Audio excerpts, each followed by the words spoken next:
Assassin's Creed Valhalla dropped its story trailer yesterday, and I could not be more excited. This means there's tons of conspiracies and speculation to go around, and I'm very excited to dive into 3 of these today and talk about 3 major details surrounding 3 major things that are going to be going on in the game. And yeah, let me tell you, this is not your frame-by-frame trailer breakdown. We're going to be talking about the meaty, juicy stuff in this trailer. Speaking of meaty, juicy things, if you do enjoy today's video, make sure you leave it a nice thick and juicy like as always, and of course, if you enjoy content like this, make sure you hit that big red sexy subscribe button right underneath the video. Now, speaking of subscribing, there's going to be one item we talk about today that I'm going to go so in depth on that I'm actually going to create a separate video about it to specifically go in depth as to how it ties in and why it ties in so well with this series.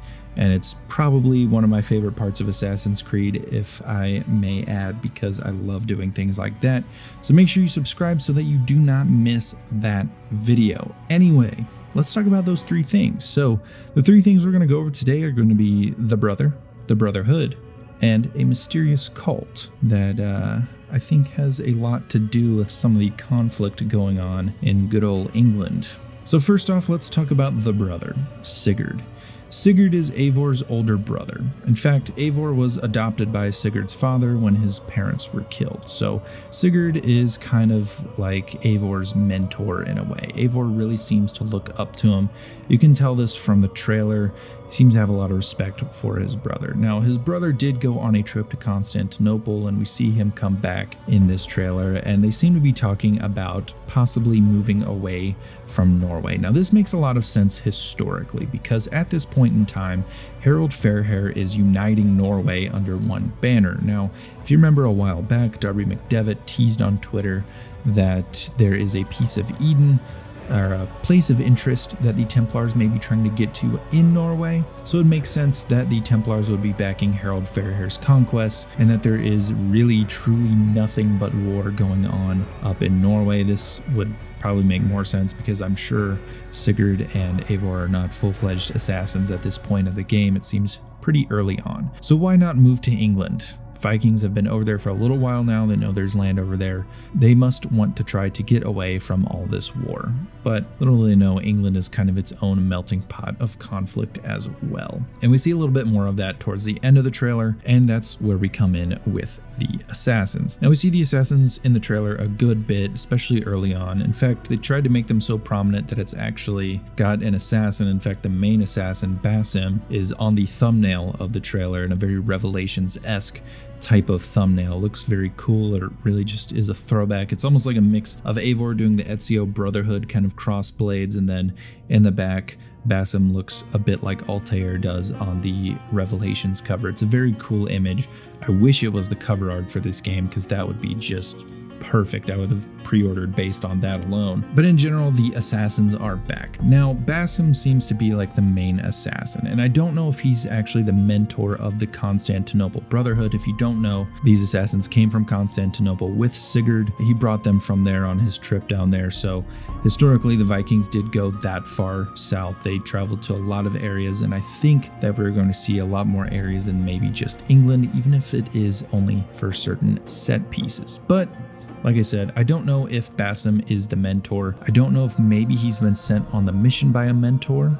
If you remember in Brotherhood and Revelations, you could send other assassins on missions as Ezio anywhere around the world. So maybe that's the kind of mission that Basim is on, and the mentor is still in Constantinople. I don't know. But he seems like a pretty smart guy and someone that I would trust if I was sending them on a mission. So hopefully he's a pretty good ally. Now, does he have ulterior motives? Possibly. It'll be interesting to see when the game comes out. Obviously, Templars aren't going to be the only ones trying to influence things to happen from behind the scenes. Assassins kind of have that MO as well. Sometimes good, sometimes bad. That's just the moral gray area that's very awesome about this series.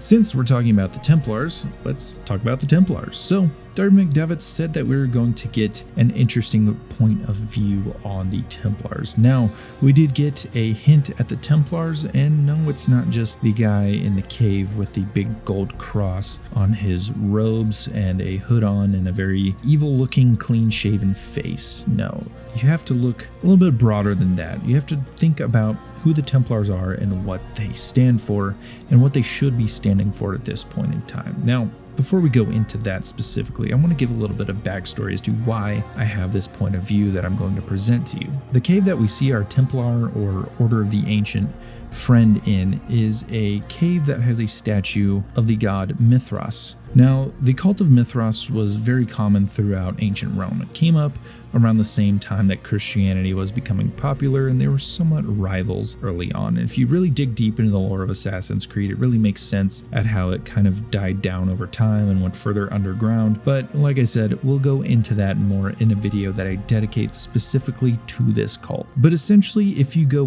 deep into what the cult stands for, and you kind of throw some Assassin's Creed fill in the blank stuff, because there's no actual writing about the Roman cult of Mithras, but if you just attribute it to the Persian one, which if you go way back, obviously the Persian Xerxes was kind of a Templar-esque figure, so there's that kind of connection there. The Zoroastrian god Mithra, or Mitra, depending on how you pronounce it, was the god of light. And if you think about the Templars, they're kind of the light bringers. They want to bring enlightenment through control, power, and order. That is what they want. They think they're bringing knowledge, even though they hide knowledge from everyone, but they think they're bringing knowledge and order and peace and everything through exactly that. They're the light bringers. And of course, Mitra is the god of light. He's the sun god. He's kind of like symbolic through that. So to see them worshiping in the cult of Mithras underground, which makes sense historically, the cult worshipped in specifically only Mithraeum, which was kind of like their specific gathering area where they would worship. They would not worship outside of those places, but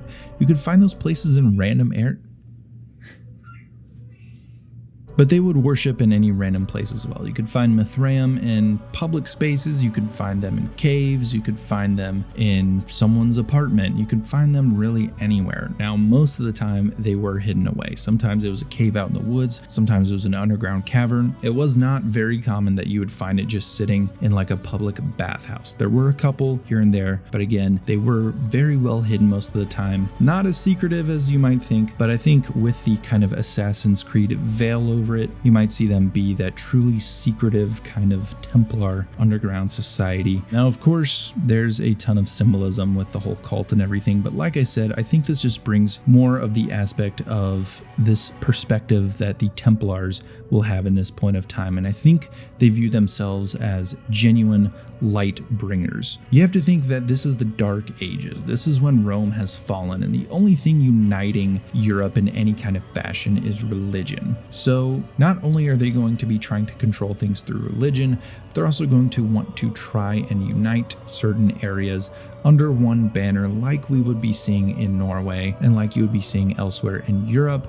Again, it's the Dark Ages. The only thing they have is to bring light, which would be knowledge, control, and order. And I think we're going to see that kind of genuine perspective in its purest form, where they think that bringing order is going to be bringing peace, albeit we'll be seeing the beginnings of the dark twists upon this idea, and hopefully we'll get to see some moral gray areas as well, as that kind of makes the philosophical conflict between the Assassins and Templars as interesting as it is. You have two people who simply want peace, but they'll go to the most extreme ends of the earth to achieve it, one through order, one through chaos and freedom. It is the most fun part of this series, and I'm so glad it's back, or at least it seems to be back. Again, I'm going to be doing a whole video about the cult of Mithras. They're a very, very interesting little group there, but those are the major things I took away. Now, I do think that people like the Sons of Ragnar and some of the kings of England may have to be tied into this Order of the Ancients, because it just would make too much sense. Now,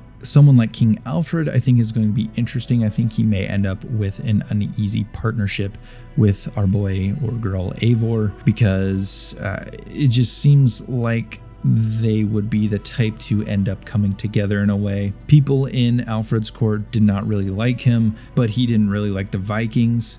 Now, would it make a lot of sense for people in Alfred's court that did not like him to be Orders of the Ancient, and Alfred is just too smart to be just kind of done in and controlled by the Order of the Ancient or Templar members of his court? Yes, that could be the case, and that's why he forms a tentative alliance with Eivor, as Eivor is trying to hunt these guys down. It could be cool. Maybe Eivor gets betrayed by his brother, so his only place to turn is to Alfred, as Alfred is slowly being turned on by his court. That could be very interesting and make for a very fun plot device. I don't know. I'm excited to find out.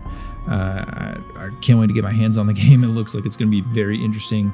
Just to kind of dive into, enjoy the story, see how everything plays out. They base the story on Viking sagas, and I think that's going to be a very interesting style of story to tell, to see how we go through each of these individual smaller stories that build a much larger story overall. I think that's going to be a very unique point of this game, and I think adds a bit of uniqueness that Assassin's Creed has been missing for quite a while.